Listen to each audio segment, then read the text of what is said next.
Bonjour à tous, je m'appelle Nicolas Brodin. Aujourd'hui, je vais vous parler de notre dernière réalisation à Parallel Studio, euh, Under the Waves. Donc notre dernière réalisation à Parallel Studio, un studio qu'on a monté à 3 en 2015. Donc là, c'est nos têtes. Voilà. Faudra mettre à jour un petit peu cette plaquette parce que le temps est passé entre-temps. Elle a 4-5 ans, donc voilà.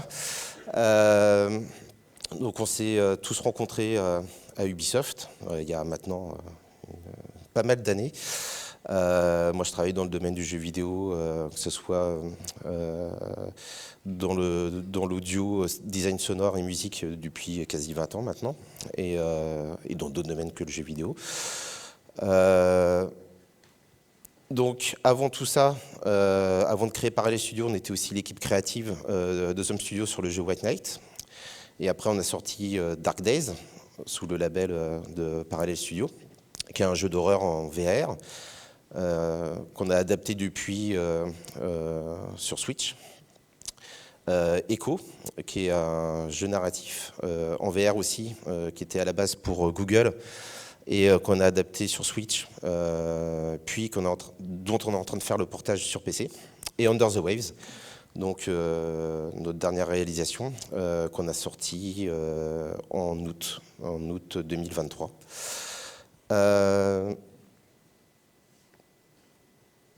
Aujourd'hui, je voulais aborder en fait Under the Waves sous un autre angle, plus personnel, parce que je pense que c'est une réalisation qui restera à part dans nos productions, et vraiment à part, même par rapport aux autres jeux qu'on est en train de développer, etc. Parce que c'est certes une fiction, mais dans laquelle on a mis beaucoup de nous. Et donc, c'est aussi quelque part une sorte de jeu très personnel où on a expulsé certaines choses, exprimé certaines choses.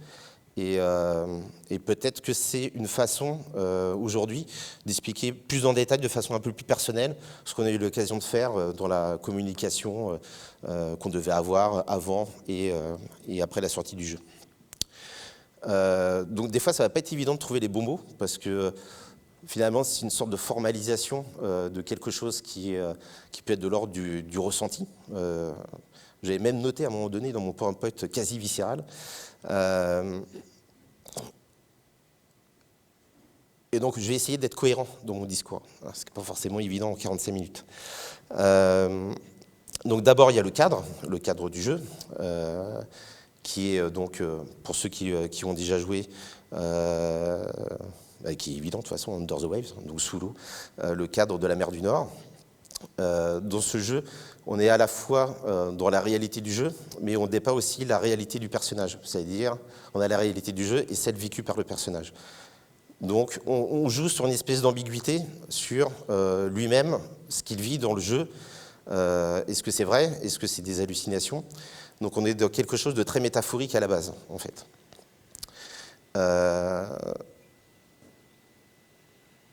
Et là, je vais un peu détailler comment on est passé de quelque chose, d'un jeu qui était très oppressant, en fait,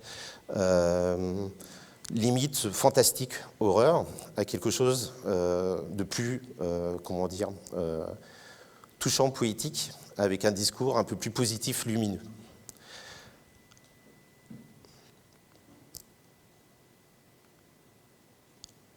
L'actrice principale, ma fille.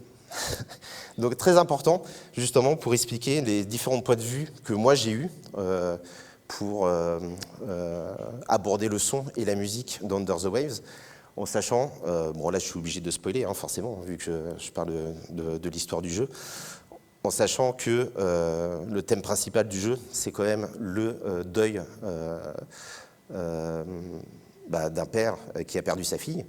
Donc, ce qui n'est pas mon cas, hein, bien sûr. Mais fille qui est dans le jeu incarnée par ma propre fille, qui a fait donc la motion capture et qui a servi aussi de modèle, de modèle graphique, hein, de caractère design. Donc, ce qui m'a amené aussi, moi, à ce moment-là, à repenser en fait la façon dont j'allais traiter, même musicalement, le personnage de Pearl, en sachant que j'avais forcément une espèce de mise en distance, en perspective, le fait de parler du deuil d'un enfant qui était lui-même représenté par ma propre fille. Donc, je ne sais pas si vous imaginez mentalement la complexité d'aborder ce genre de thème. Je vais vous montrer une vidéo, je pense que c'est des choses qu'on voit assez rarement en fait, c'est-à-dire une vidéo de nos premiers protos qui date de 2019. Bien sûr, vous allez voir qu'il y a l'essence même du jeu qui est là déjà, mais on était dans quelque chose, donc, comme je vous disais, de beaucoup plus sombre. Que ce soit au niveau du son, que ce soit au niveau de la musique, et que ce soit au niveau de l'éclairage. Et après, donc là, je vais vous expliquer comment on est passé de cet univers très sombre, limite horrifique, à quelque chose de plus lumineux, acceptable, avec pas de la légèreté, mais on part d'un thème très oppressant, très sombre, et finalement, c'est le cycle de la vie. Donc, en faire quelque chose de très sombre, comme on était parti à la base, c'était un parti pris très fort, mais on a voulu finalement être un peu plus positif, si on peut être positif dans ce genre de sujet, bien sûr.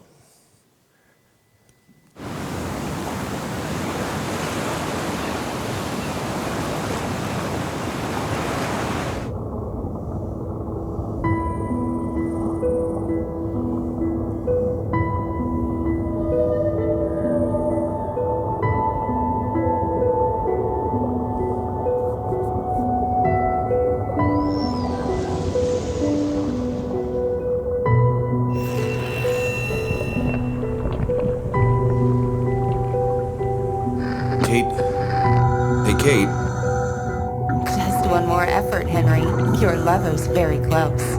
Happy? Sorry, I think I just spent too much time down there. What the? Who did this? Did what, Henry? I just thought of her, that's all.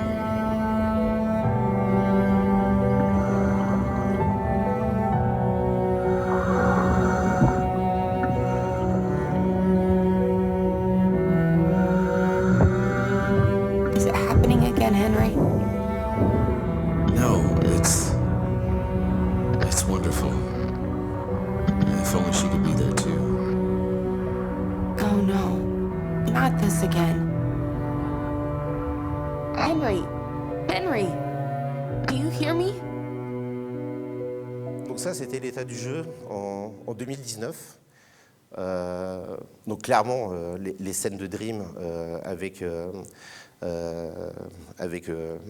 l'enfant de Stan, donc Pearl, était vraiment orienté dans quelque chose de très sombre, très voilà, les coups qu'on entend dans le coffre, la pluche qui est en lévitation dans l'eau, le traitement même de la radio qui est très saturé. Tout ça renvoie à une certaine hostilité des profondeurs, où on était parti sur un système où plus on descendait, plus le signal radio devenait très parasitaire, très distorsionné. Et on était parti sur quelque chose d'un personnage qui s'enfonce complètement, en fait. Où le souvenir de son enfant est quelque chose de l'ordre de l'horreur insupportable, donc un univers très sombre.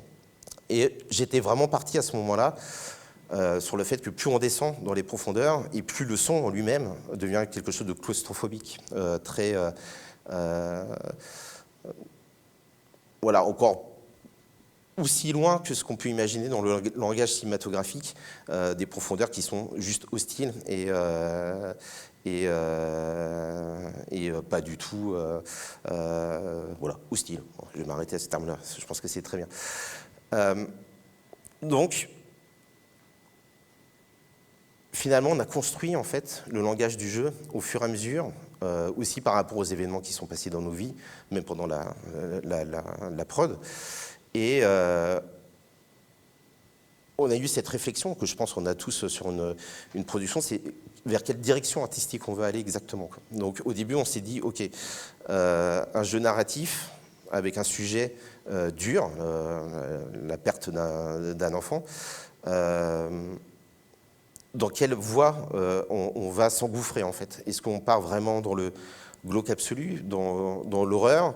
Est-ce qu'on éclaircit un discours? Est-ce qu'on raconte une histoire en sachant qu'elle doit rester supportable pour celui qui va essayer de rentrer dedans? Voilà. C'était un choix artistique. On aurait pu très bien partir dans le glauque absolu. Ça aurait été un choix assumé. Ça aurait été un autre jeu, en fait. Donc, il y a cette approche de se dire comment on imagine, nous, du fait de notre appartenance à une culture, du fait de regarder des films, etc., comment j'imagine, moi, le son des profondeurs pour ce jeu-là, en fait. Donc, effectivement, dans n'importe quel film, le design sonore d'être sous l'eau, ça va être des sons très étouffés et qui va correspondre au point de vue du personnage. Si on est sous l'eau, nos tympans sont complètement inondés par l'eau et donc on capte les fréquences de l'eau à travers notre boîte crânienne, ce qui fait cette espèce d'étouffement sonore qu'on a. Et cette impossibilité même de pouvoir détecter la source, la localisation d'une source sous l'eau. Et du coup, moi, je suis parti complètement à l'inverse de ça. C'est que j'ai créé un monde avec beaucoup d'écho et de réverbération. Alors, comment je suis parti de ça? Bon, alors déjà, je suis parti de sons réalistes, d'enregistrements que j'avais fait au Danemark, à Lønstrup, justement, où il y a la mer du Nord, là où se passe notre jeu. Je suis parti de vrais sons, de vrais enregistrements de la faune marine, notamment de sons que j'ai récupérés sur une installation que j'avais fait à la Biennale de Venise, qui s'appelle Off Walls, et donc des vrais sons de cachalot enregistrés par une biologiste marine. Et j'avais commandé aussi des sons, des prises de son à une association qui s'appelle Oceania Project de baleines. Bon, là, je me suis aperçu que les vrais sons de baleines, c'était plus du Chewbacca énervé, donc je me suis dit, bon, ça va pas trop le faire. Je vais plus le designer et pas partir de ce réalisme-là. Et donc, j'ai commencé à me dire, ok, de quel point de vue je vais traiter donc le design sonore du fait d'être sous l'eau ou à la surface. Et j'ai préféré le prendre du point de vue métaphorique et du point de vue de la faune marine. C'est-à-dire que les animaux marins, eux, se repèrent très bien sous l'eau.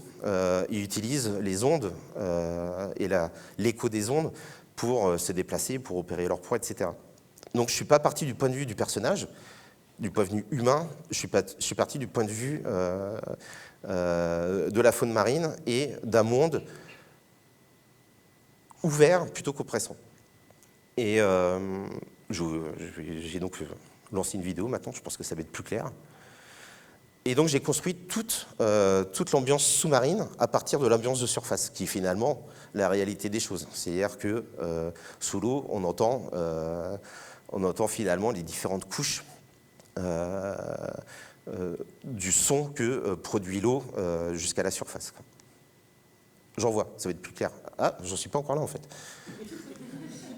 Ah ben j'ai déjà tout dit, je parle plus vite que ce que j'ai pu sur la... Voilà.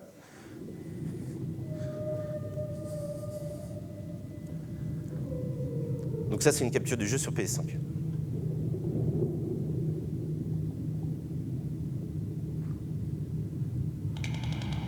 Les cachalots. La baleine dans le fond.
Alors, pourquoi j'ai laissé la musique? Je vais revenir après. Là-dessus, après le deuxième exemple, c'est que finalement, je me suis dit, je parle du design sonore, c'est cette partie-là, je ne vais pas mettre la musique. Mais ça fait partie de ce genre de réalisation où j'ai pensé le design sonore en fonction de la musique et la musique en fonction du design sonore. Et donc, les fonds marins, comme j'ai voulu les illustrer, c'est par le son, mais aussi par la musique. Ça veut dire que une fois que la musique se lance, tout rentre en cohérence, en consonance même, avec les sons marins que j'ai mis dans l'ambiance sonore, en fait. Et tout crée une espèce de musicalité entre le sound design et la musique qui se lance. Donc pour moi, ça n'avait aucun sens de vous montrer que le design sonore sans la musique, parce que la musique, finalement, va faire partie de cet ensemble, comme je l'imaginais, quelque chose de très cohérent, où on parle de l'audio en général, qui va créer cet univers sous-marin, et avec la surface qui reste la respiration. C'est-à-dire, quand on arrive à la surface, c'est les filtres qui s'ouvrent, et c'est une espèce de libération, et c'est aussi la libération métaphorique du personnage, en fait. C'est-à-dire respirer une fois qu'on est trop oppressé, trop dans l'angoisse, c'est, comme l'expression commune, sortir la tête de l'eau et respirer, quoi.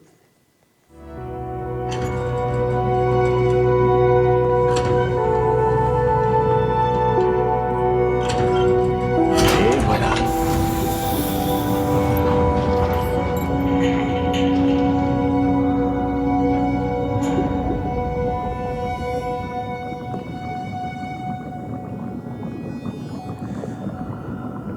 Et là, vous allez remarquer que chaque chose Je rentre. est réverbérée, que ce soit tous les sons d'interface, tous les SFX, tout rentre dans une espèce de réverb, en fait.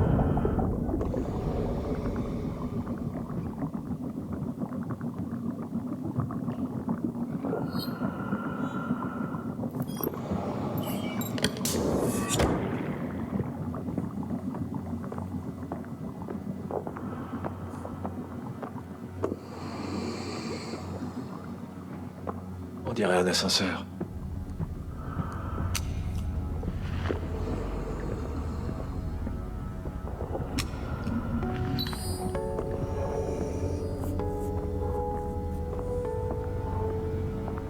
Alors va donc à la salle du générateur.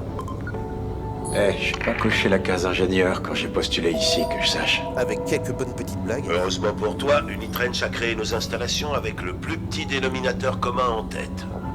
Il y a 2 générateurs avec de bons vieux leviers de démarrage. Tu les trouves, tu tires et tada! Du courant. Ouais. Je rembourserai pas un centime si ça tourne mal.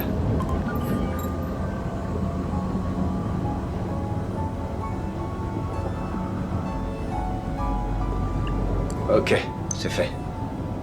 On a du courant. C'est grand comment ici? Très grand. C'est le hub qui dessert beaucoup des systèmes du coin. Le garage en lui-même est une autre section de l'installation. Tu vois cette porte sous les hélices? Donc je suis vraiment allé à contre-pied du langage sonore qu'on s'imagine via les films, etc. Parce que je suis parti dans une réverbération totale. Les sons du i, n'importe quel SFX, faire en sorte que les bulles, les petites bulles d'eau, etc., soient plutôt dans des fréquences médium aiguës. Et bref, qu'on soit finalement dans un environnement fréquentiel, agréable et non oppressant. Et donc, pareil pour la musique, c'est-à-dire que finalement, cette approche, elle est double. C'est-à-dire que le design sonore, si je veux qu'il soit lumineux, il faut que la musique soit en cohérence avec ça.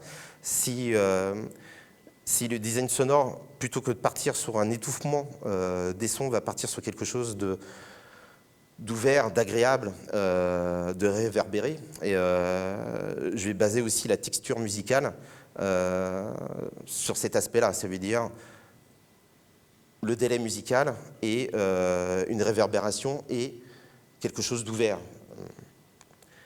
C'est là que j'en reviens à la musique. Donc la musique d'Under the Waves, finalement, vous allez voir qu'en fait, il y a énormément de ramifications. C'est-à-dire que l'OST en elle-même a fait 80 minutes, mais dans le jeu, il y a 3h30 de musique originale. Et en tout, dans la totalité, sur les 5 ans, je dirais qu'il y a 6h30 de musique, en fait, qui sont... toutes ces ramifications-là ont donné l'OST à la fin, mais chaque branche... chaque période où j'ai composé s'est nourrie de l'autre, etc. Et chaque projet qui est né de musique qui n'ont pas été utilisées dans le jeu, il y a eu des échanges, en fait, on va dire, artistiques entre ces... chaque chose s'est nourrie entre elles, en fait. Moi, dès le début, j'ai voulu que la musique soit... bien sûr, elle est au service de l'histoire, c'est normal. C'est une musique qui est associée à un média, que ce soit une musique de film ou une musique de jeu. Elle va servir l'histoire, elle ne va pas exister que par elle-même. Mais je l'ai imaginée aussi en même temps, comme elle-même racontant sa propre histoire, en fait.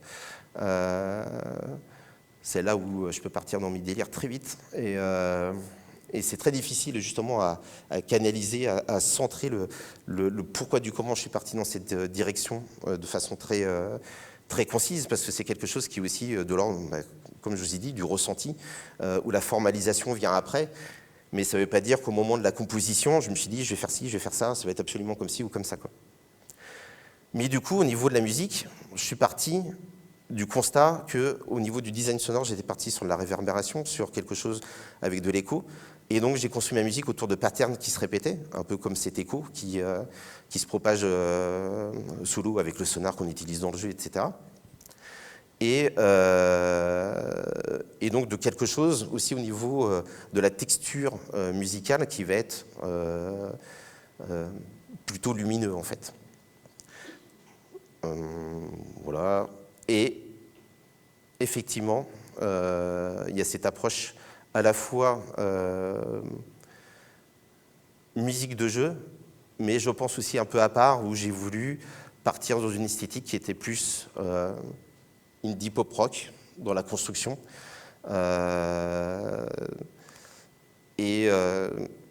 Comment dire, voilà, c'est un choix musical, ça aurait pu être complètement autre chose, comme les musiques des premières démos qui étaient plus orientées en fait finalement musique de jeu, avec une espèce de tension, avec l'utilisation de cordes, etc. Et moi je suis parti à contre-courant de ça pour faire la musique d'Under the Waves, c'est que je suis parti, ok, mes références c'est Radiohead, c'est Mogwai, c'est des compositeurs comme Olafur Arnalds qui ont une approche pianistique très simple, très épurée, et j'ai voulu partir dans ce style-là. J'aurais pu en choisir un autre, mais pour moi c'était la cohérence entre le design sonore et la musique, c'était de partir sur un style épuré, ouvert et on va dire minimaliste, ce qui ne veut pas dire simple, mais voilà, finalement aéré, un discours aéré. Alors le thème du live module.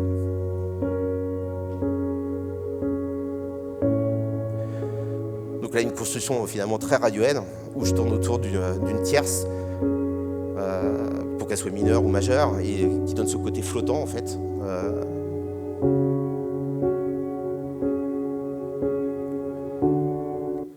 Le thème de Stan, qui va être aussi finalement construit dans la même approche d'harmonisation que peuvent avoir des groupes comme justement comme Radiohead, comme Mogwai. Ça veut dire on n'est ni dans le mineur à fond, ni dans le majeur à fond, on est dans un entre-deux en fait.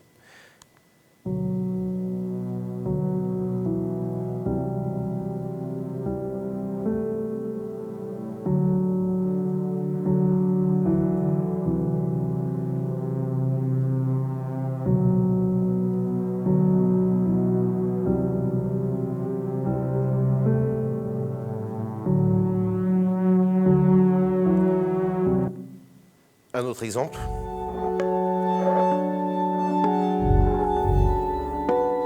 Ce qu'il faut voir, c'est que moi je suis guitariste à la base et que la guitare est omniprésente dans toute l'OST, mais de façon très déformée. Et tous les drones là qu'on entend, en fait, c'est des espèces de Larsen créés avec la guitare, etc. Pour donner un côté très organique en fait aux choses.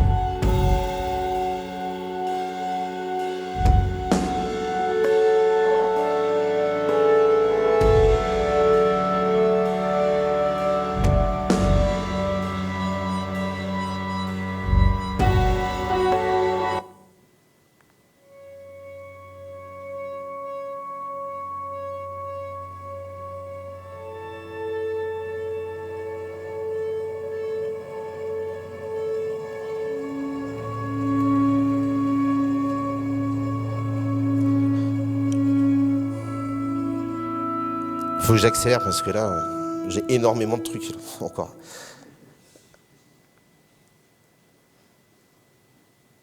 Donc la jeunesse de tout ça. Finalement, autant pour le design sonore, j'ai investigué entre quel langage approprié j'allais mettre en place. Pour la musique, ça a été pareil. Et j'ai sorti un album bien avant la sortie du jeu, qui en fait regroupe toutes les premières musiques de nos démos. Donc ça, c'est ce qu'on a entendu tout à l'heure dans le trailer.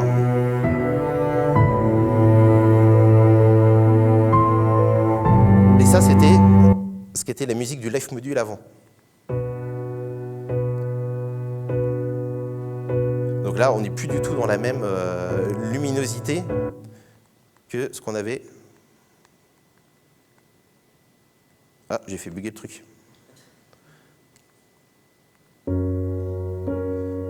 Voilà, donc je suis parti de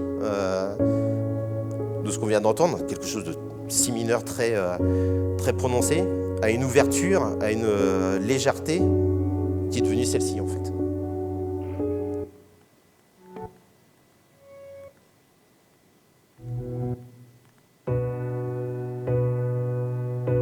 Donc là, carrément, quand on allait dans le live module, c'était pour se prendre. En fait, avant, c'était pas du tout. Mais voilà, c'était un parti pris en même temps. C'était qu'est-ce qu'on voulait exactement procurer comme émotion, quoi. Donc là, bon, là, le live module, c'était voilà. Il manquait plus que la corde à aller trouver dans les bas-fonds et puis en finir. Ça, c'était les musiques d'exploration. Donc un peu plus ouverte, un peu plus.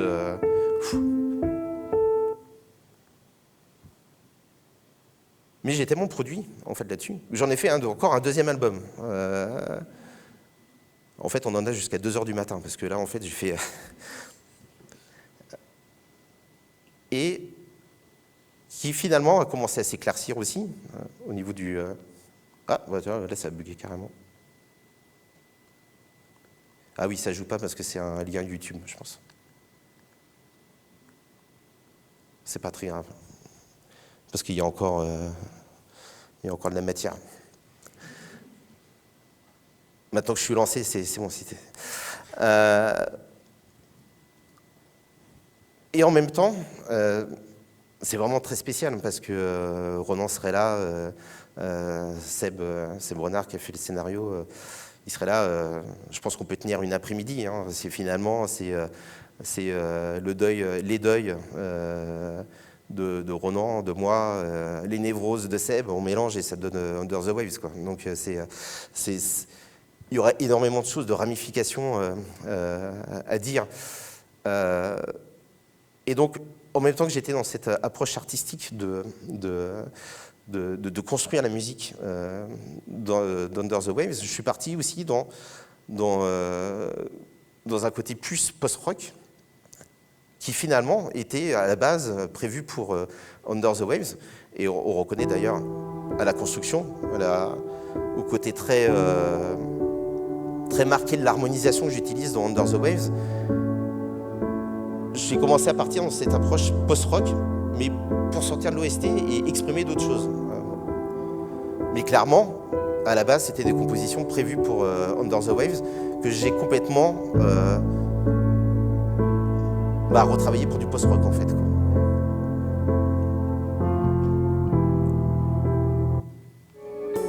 Donc là, pareil, c'est très Under the Waves dans la construction.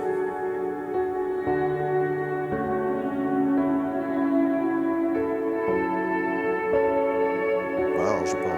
Parce que là, le temps file.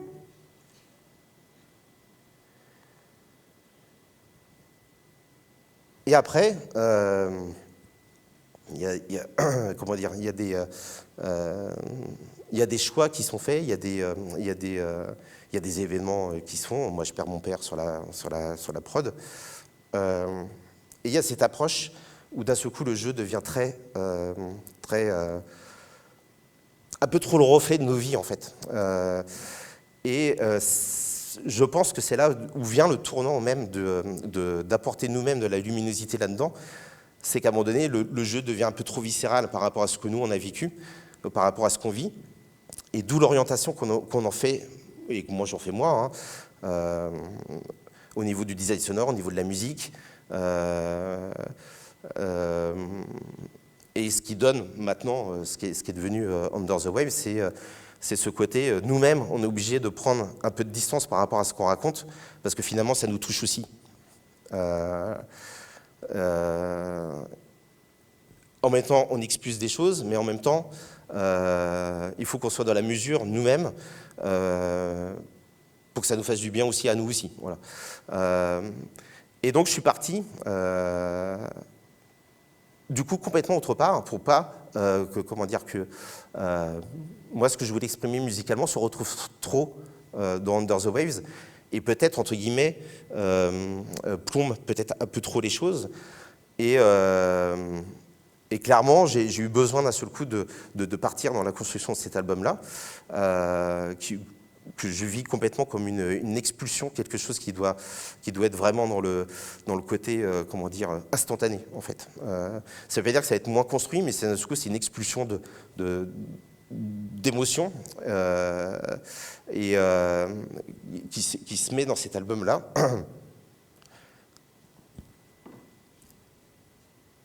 Et du coup, bizarrement, comme on raconte finalement une histoire qui sont aussi nos vies, finalement, ces musiques de cet album se retrouvent aussi dans l'OST. Et il y a une espèce de cohérence qui se fait. Je perds mes moyens, là. Je ne sais pas si vous avez vu, mais c'est très difficile finalement de formaliser des choses qui sont moi, comment j'ai vécu les choses, du ressenti. Et d'un seul coup, de l'expliquer comme ça, c'est très compliqué. Je me suis pas posé autour d'une table en me disant, bon, là, je vais faire ça comme ça, je le ressens comme ça, du coup, ça a un sens que ce soit là-dedans. Mais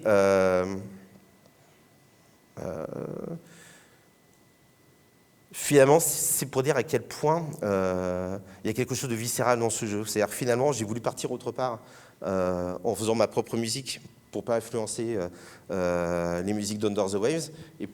Et pourtant, les choses se sont regroupées de façon très intuitive, très naturelle. Ce qui a fait qu'à la base... ouais, voilà, je vais passer les...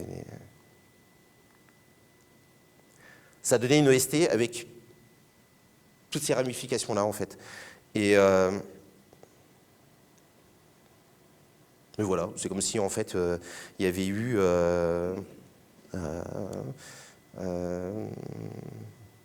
vous voyez, là, que j'arrive plus à trouver les bons mots, là, ou pas? C'est là où il faut m'aider, hein, dire, non, le temps, il est en train de... le temps a filé, il faut trouver une conclusion. Mais... voilà, finalement, en fait, j'arrive à 40 minutes, donc j'avais 45 minutes, donc voilà, en fait, c'est pas mal, en fait. Je suis pas trop dans le débordement. Voilà, c'est très bizarre. Je pense que si Ronan avait été là, il aurait parlé. Moi, je me permettrais pas de parler de sa vie à lui, de ce qu'il a retranscrit dans ce jeu. Je ne me permettrai pas de parler des névroses de Seb non plus. Mais je pense que c'est ça, en fait. C'est finalement ce jeu restera à part pour nous parce que on a expulsé tous les trois quelque chose finalement qu'on a mis comme ça après à disposition des gens. Et puis des fois on a des critiques négatives aussi. Hein. Ça c'est le jeu. C'est qu'à le dire, c'est le jeu de... On fait des expériences, on fait une musique, ça va pas plaire à tout le monde, etc. Mais voilà, nous on reste fiers de cette réalisation parce que on n'est pas tombé dans la facilité des choses. Combien même ça a pu nous être reproché, hein, la facilité des gens qui ont perçu ça facilement. Alors que si on avait été dans la facilité, on serait parti peut-être vraiment dans quelque chose de moins métaphorique, moins poétique. Et Et en ça reste une réalisation à part. Et Ronan, on en parlait encore hier. Et finalement, en fait, ça touche que ce jeu puisse toucher, parce que finalement, on l'aurait fait pour nous-mêmes aussi. Donc voilà, je pense que c'est, et ça se ressent pour les gens qui ont été touchés par le jeu, c'est, je pense que c'est indéniable qu'on ressent que c'est fait avec les tripes, en fait. C'est pas fait pour faire des millions. On aurait fait un autre jeu, hein, je pense. Si, voilà. J'en perds mes moyens. Voilà, ça c'est la plaquette pour terminer, quoi. Donc si vous voulez écouter les musiques, voilà, sur Spotify. Et si vous voulez en connaître plus sur le jeu, ou aller sur mon site. Voilà. Sinon, je suis très fun, hein, dans la vraie vie. Hein.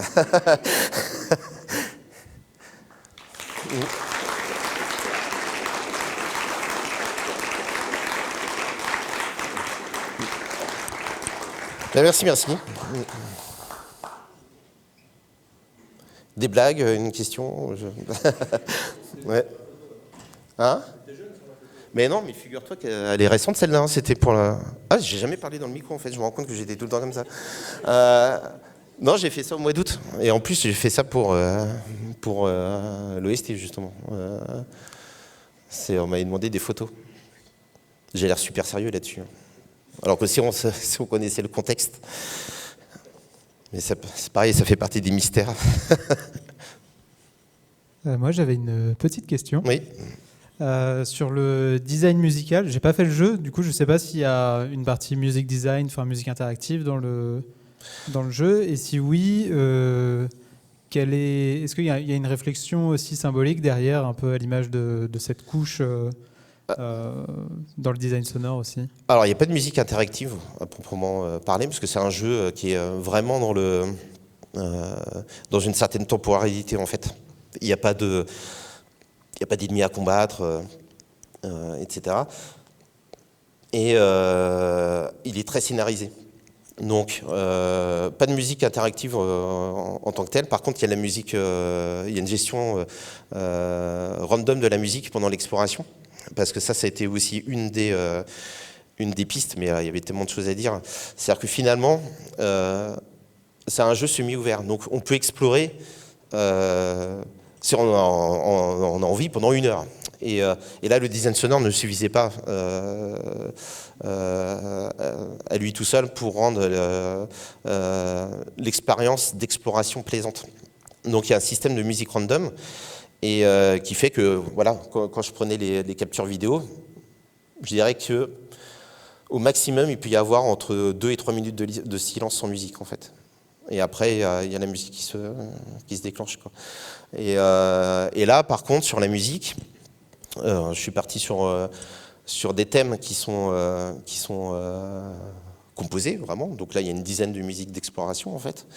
Et je suis parti aussi sur de la musique vraiment purement random, avec des partitions MIDI qui sont gérées par Wise, et des notes qui lancent des notes de musique, ce qui permet d'avoir une partition, on va dire, random, en fait, quoi.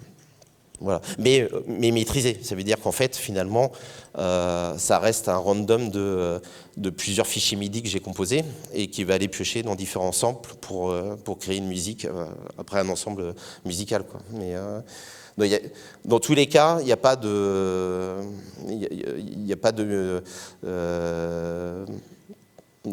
musique qui soit pas, qui soit complètement random et pas du tout pas du tout pensé avant, quoi. Voilà. Je ne sais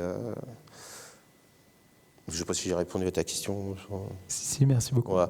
Et il y a un truc aussi, c'est qu'effectivement, il y a le langage musical, il y a bien sûr le langage musical qu'on a tous en tête pour des films ou pour des jeux, c'est-à-dire on a un thème et la déclinaison ou la variation du thème par rapport à ce qui se passe au personnage auquel est attribué ce thème, etc. Et moi, je ne suis pas parti dans cette logique-là, mais plutôt un thème associé à un personnage qu'on va retrouver, en fait, mais à des moments clés. C'est-à-dire pas à chaque fois que le personnage est là, mais à chaque fois qu'il va vivre quelque chose on va comprendre, où il va y avoir une progression narrative pour ce personnage-là, quoi. Mais, et la seule déclinaison, les seules variantes de thèmes que j'ai faites, c'est pour le thème du life module, en fait. Où là, vraiment, je suis parti dans le langage, on va dire, conventionnel de... le life module, c'était ça pour le personnage, et maintenant, il a tel thème, et maintenant, ça devient ça pour le personnage, donc le thème est varié en conséquence. Voilà. Mais je ne suis pas parti dans la variante de thème. J'ai préféré, en fait, faire des thèmes différents, en fait. Voilà. Bonjour. Au niveau de vos choix artistiques, puisque j'ai compris que vous avez fait pas mal de... Enfin, vous avez développé du son à côté en même temps que pour le jeu. Oui. Donc à un moment, il y a un choix qui a dû être fait dans ça va dans le jeu, ça je vais le garder plutôt pour moi dans mon album. Comment vous avez fait pour faire ces choix? Est-ce que c'était conjointement avec l'équipe ou c'était personnel plutôt? Non, c'était personnel. Et puis, du coup, j'ai fait l'inverse aussi. C'est ce que j'ai eu du mal à expliquer sur la fin. C'est-à-dire que quand je suis parti sur mon album Pictures, j'étais parti pour le fait que rien n'aille dans l'OST. Et finalement, sur les 7 titres, il y a 4 titres qui se retrouvent dans l'OST, quoi. Et c'est là où c'est difficile à expliquer, en fait. C'est-à-dire que... on est on est 3 cofondateurs, on fait les jeux ensemble, et dans tous les cas, il n'y a pas d'histoire de ça va dans le jeu, ça va dans mon album, et pas dans les deux, parce que pour moi, c'est la même chose, en fait. Donc, à quel moment je décide de retirer une musique parce que je trouve qu'elle a plus sa place dans l'OST? Oui, ça, par contre, c'est ce que j'ai fait avec l'album où j'ai choisi la facilité en prenant un nom polonais, Głębia, donc. Qui veut dire profondeur en polonais. Me demandez pas pourquoi je suis parti là-dedans. Mais des fois, j'ai pas d'explication à tout. Là, par contre, je trouvais que les musiques n'avaient plus leur place dans le jeu. C'était plus un choix. Je le garde pas pour mon album. Je trouvais juste qu'elles avaient plus de place, plus de sens en fait dans le jeu parce que à renvoyer quelque chose de trop sombre en fait. Et on n'était plus dans la luminosité vers laquelle on voulait tendre. Ouais.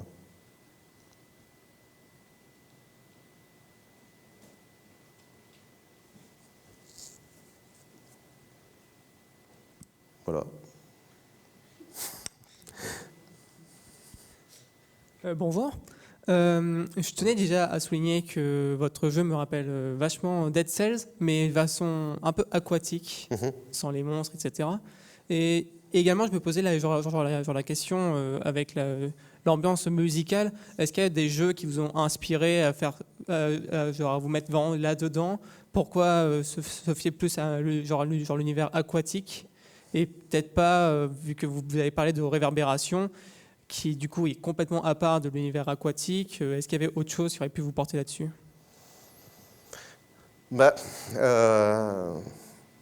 Au niveau influence, clairement, moi, mes références, je les puise dans la musique tout court et dans les films, mais rarement dans les jeux, en fait. Justement, je pense que c'est pour une... Déjà, je ne suis pas un gros gamer, mais là où je tiens mon aspiration de base, c'est sur la musique tout court. Donc des compositeurs, des albums de musique, des groupes et du cinéma, quoi. Donc oui, je pars pas d'affluence de jeux vidéo en tout cas avant de penser. Alors bien sûr, je vais partir d'influence technique, c'est-à-dire comment les choses ont été faites, parce que le jeu vidéo est quand même très à part. Le rendu sonore est quand même très lié à la technique qu'on va utiliser. Et si on intègre mal, si on n'a pas une bonne approche, le son à la fin il fait poète, quoi. Ça sonne pas, quoi. Donc forcément. Techniquement, je me suis inspiré de certains jeux, comment ils avaient été faits, etc. Mais voilà, au niveau de mes influences, moi, ça va être vraiment la musique pure. Et après, ensuite, les films. Par exemple, sur notre jeu Echo, et c'est peut-être pour ça aussi que je suis parti dans ce style de musique-là. Donc là, j'avais enregistré avec l'Orchestre Philharmonique de Prague, et j'étais parti... aucune référence de jeux vidéo. Pour moi, c'était des références de compositeurs de musique classique, en fait. Et voilà, c'est là où je tire mon inspiration, en fait. C'est juste que, voilà, naturellement, je vais aller vers ces inspirations-là parce que c'est aussi mon éducation musicale. Enfin, moi, j'ai fait des écoles de musique, conservatoire. Toutes mes études, je les ai fait en musicologie, mes études post-bac. Et donc, j'ai baigné là-dedans. Donc, pour moi, c'est naturel d'aller chercher les références dans ce genre dans ce domaine-là. Et après, dans toutes les musiques que j'écoute, plutôt que d'aller le chercher forcément dans ce qui a été fait dans un jeu. Voilà. Et je ne sais pas si j'ai répondu à ta question, en fait. Oui, c'est bon. Ouais. Merci. Voilà.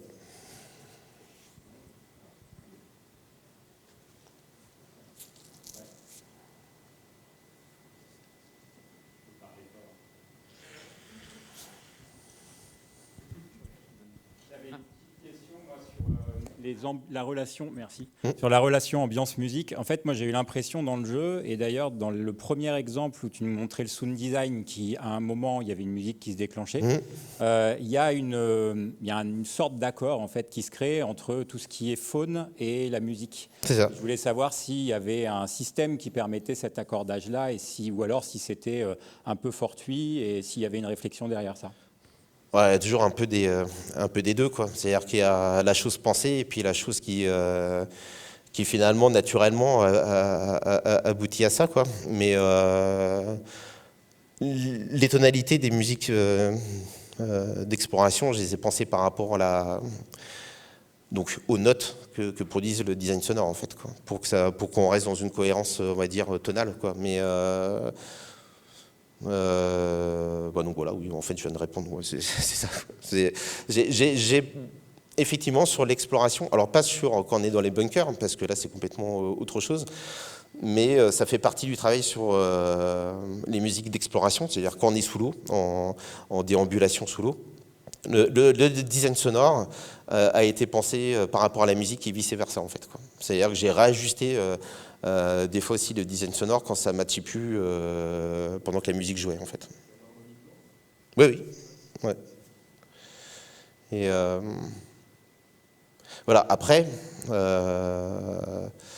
c'est un système random aussi, hein, les sons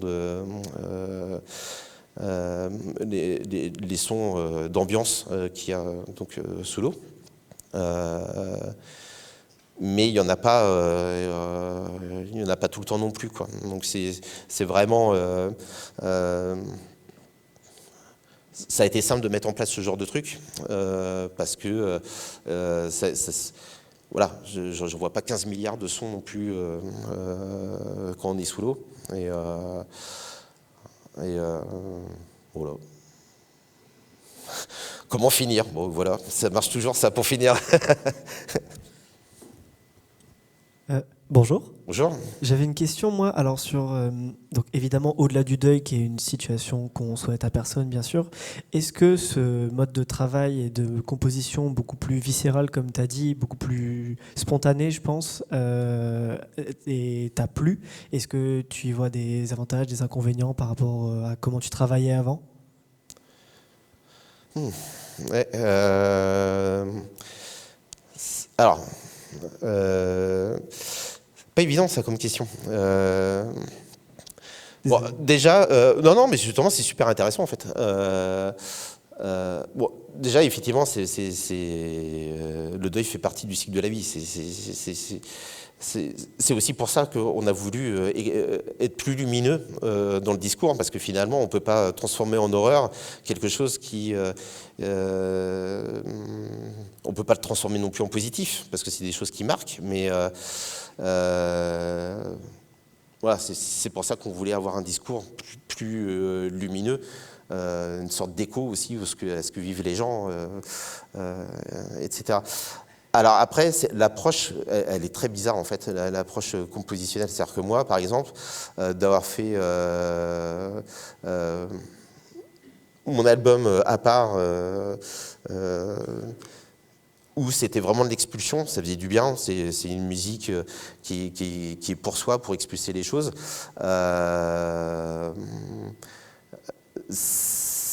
C'est très libérateur en fait. C'est une façon de vivre le deuil. C'est-à-dire que moi, jamais j'ai été la tête baissée ou quoi que ce soit. De toute façon, c'est une question de philosophie.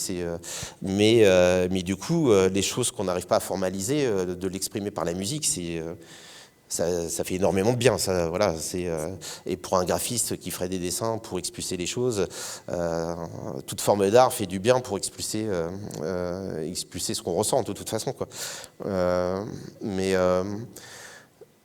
Après, moi, je vis pas mal la musique aussi comme ça, c'est se mettre un peu en condition sur certaines choses. Elle est vraiment complexe, hein, ta question, parce que c'est de l'ordre de ce qu'on est aussi, et que des fois, on a besoin d'exprimer des petites choses qui sont latentes en nous. Ça peut être des choses qui sont très marquées par rapport à un événement plus marquant, etc. Voilà. Après, la musique d'Under the Wave, pour moi, c'est la conciliation de tout ce que j'aime aussi comme style de musique. Effectivement, c'est pas du tout un style de musique très courant non plus dans le jeu vidéo, en fait, quoi, parce que je l'ai vraiment pris comme... c'est comme si je me disais, tiens, je fais un gros album mix d'ambiante, d'indie, de post-rock, et j'essaie d'en faire un ensemble cohérent de tout ça, quoi. Donc moi, Under the Wave, c'est tout ce que j'aime en termes de création musicale, c'est tout ce que j'aime faire en fait, quoi. D'où peut-être cette impulsion artistique, créative qui a fait que il n'y a pas qu'une OST, il y a tout ça qui a été fait en même temps, quoi. C'est une espèce de... Donc, ouais. En fait, là, je ne sais même pas si je réponds bien à ta question, en fait. Je réfléchis en même temps, quoi. Je me doute que c'est compliqué. Mais ta question de base, c'était quoi déjà? C'était de savoir si le fait de travailler sous une émotion forte, oui, comme celle-ci, ça avait changé des choses dans ta manière de faire, et si tu as trouvé ça mieux ou moins bien, et sur quels aspects? Alors, pour le coup, il y a eu un truc qui était très, je l'ai évoqué, mais super mal quand je faisais quand je parlais tout seul. J'arrive à mieux structurer quand il y a un jeu d'échange comme ça. Le fait que, finalement, on parle beaucoup de nous dans ce jeu, a fait que c'est un peu un instinct de survie, entre guillemets, comme on appelle ça. On va pas aller dans le pathos à fond, quoi. Et d'où le côté lumineux, parce que nous, on a besoin aussi de prendre la distance par rapport à tout ça, quoi. Et donc ça va dans les deux sens. C'est finalement, peut-être que si on n'avait pas exprimé des choses à nous, là, on serait allé vraiment dans le truc horreur, en fait. Mais finalement, tu vois, c'est le fait que cette histoire nous touche, parce que c'est aussi partie de... La meilleure façon de prendre de distance, c'est de ne pas tomber dans l'extrême, en fait, des choses, quoi. Donc, par exemple, quand j'ai abordé le thème de Pearl, qui est représenté par ma fille dans le jeu, forcément, j'allais pas partir dans un truc qui allait être glauque, en fait, parce que c'est juste ma fille que je vois. Moi, j'ai eu des moments quasi des fois de paralysie quand je jouais au jeu et que je voyais, ma fille est très reconnaissable dans le jeu. Et que j'avais tout ça, je disais, ouf, où j'étais moi-même pris par l'émotion du fait de jouer à mon propre jeu. Donc, fondamentalement, ça a forcément influencé la manière dont j'ai abordé les choses. C'est que pour moi, c'était hors de question de tomber dans un espèce de pathos et d'expulsion sans limite de choses, quoi. Je ressens du glauque, alors ça va être du glauque à fond. Et justement, c'est cette prise de distance, et Renan sera là, me dirait la même chose par rapport à son corps de métier à lui, qui nous a amené vers un discours plus positif. Parce que pour nous, c'était utile aussi d'être plus positif positif, plus lumineux en tout cas, dans ce que vous voulez raconter, quoi. Donc forcément, ça a influencé. Voilà. Je pense que si j'étais pas père, si c'était pas ma fille qui jouait dans le jeu, si on n'avait pas vécu nous des choses qui nous ont marqués, on serait allé à fond, peut-être dans le glauque en fait. Je me permets d'intervenir. Ce sera la dernière question là qui arrive. On n'a plus beaucoup de temps. Ouais, d'accord. Bonjour, merci pour la présentation. Merci. J'avais une question un peu complexe parce que j'ai l'impression que vous avez les 3 casquettes, à la fois concepteur sonore, sound design, composition et aussi intégration dans Wise, si j'ai bien compris. Je ne sais pas aussi à quel point ça va dans le moteur de jeu avec des sphères d'atténuation, de la réverbération, etc. Du coup, vous avez la main complète sur l'esthétique sonore à vous seul. Et vous avez parlé aussi du point de vue de l'humain, un point de vue de la faune sonore. Et je me demandais comment vous avez pu construire un monde à la fois diégétique et extra-diégétique où tout se mélange un peu entre le design sonore, on a aussi les bruits de pas, les bruits de robots, les bruits de fond marin, la musique, tout ça se mélange. Et du coup, comment vous avez manipulé comment vous avez créé finalement cette diégèse sonore, si je puis dire? Effectivement, c'est compliqué de répondre de façon concise. En fait, je pense, quand on commence une prod, effectivement, c'est quelle direction artistique on veut. C'est pour ça que j'ai montré les premières démos, et parce qu'on était dans une DA qui était claustrophobique, on va dire, pour le son, oppressante, et qui était un parti pris, qui pouvait avoir du sens. Mais du coup, si j'éclaircis en fait le design sonore, si j'en fais quelque chose de différent de ce qu'on a l'habitude d'entendre dans les films, etc., et que j'en fais quelque chose de plus poétique, de réverbéré, de spacieux, enfin d'espace, comme ça, la musique va se nourrir de ça aussi. Ce que j'exprimais très mal, parce qu'il y a tellement de choses à dire sur le fait que la texture même des instruments, le travail même sur les instruments, est baigné dans cette réverbération, dans ces délais, etc. Donc, finalement, la construction de l'univers sonore, ce que j'adore faire, hein, d'ailleurs, surtout quand il y a des univers où le design sonore se fait écho à la musique et vice-versa. C'est là où on arrive à créer un monde cohérent de l'audio, en tout cas, quoi. Et donc, je dirais que les choses sont venues juste par la différence de ce qu'on voulait exprimer, en fait, d'univers. Et que les choses sont venues, du coup, clairement. Ok, le design sonore va être quelque chose de plus lumineux, de plus réverbéré. La musique va aussi aller dans quelque chose de plus lumineux, ou en tout cas de plus flottant. C'est-à-dire, on n'est pas dans le mineur. Quand on est dans le mineur, ok, il y aura toujours un contrebalancement majeur qui va faire qu'on n'est pas dans quelque chose de trop sombre, en fait, quoi. Et donc c'est comme ça que j'ai construit en fait mon univers, en fait. Et je suis pas rentré dans les détails parce que j'étais déjà en train de déborder de partout, quoi.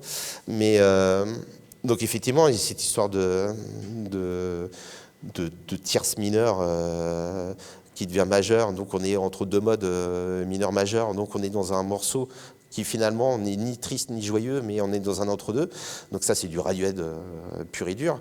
Le thème de Stan, lui, il est presque tordu au niveau solfégique, quoi. C'est assis phrygien. C'est un thème construit sur des gammes de métalleux, quoi. Et exactement. Et en même temps, c'est ce qui permet. Je sens qu'il y a la pression là. J'ai juste essayé de terminer avec les lumières qui s'éteignent, etc. Et en même temps, tu vois, ce mode phrygien, ce qui a permis. Je suis sur un si qui est mineur, et après, boum, j'arrive sur deux accords qui sont majeurs et je reviens sur les si. Et en même temps, j'ai cette métrique qui passe du 4-4 au 5-4, 4-4, 5-4, et ce qui fait qu'on n'a rien de figé. On n'est jamais dans le mineur, jamais dans le majeur, et en plus, on est sur une structure qui n'arrête pas de bouger. et solfégiquement. Et donc du coup, c'est ça qui crée aussi ce balancement musical et qui fait qu'on est dans un truc un peu flottant en fait. Donc ça, si tu veux, c'est une formalisation très solfégique des choses. Mais à la base, je me suis pas dit tiens, je vais partir sur un si phrygien et je vais m'amuser à faire du 4/4, 5/4, 4/4, 5/4 quoi. Et voilà. Mais par contre, c'est une formalisation qui explique comment je suis parti en fait pour créer cet univers, voilà, cet univers-là.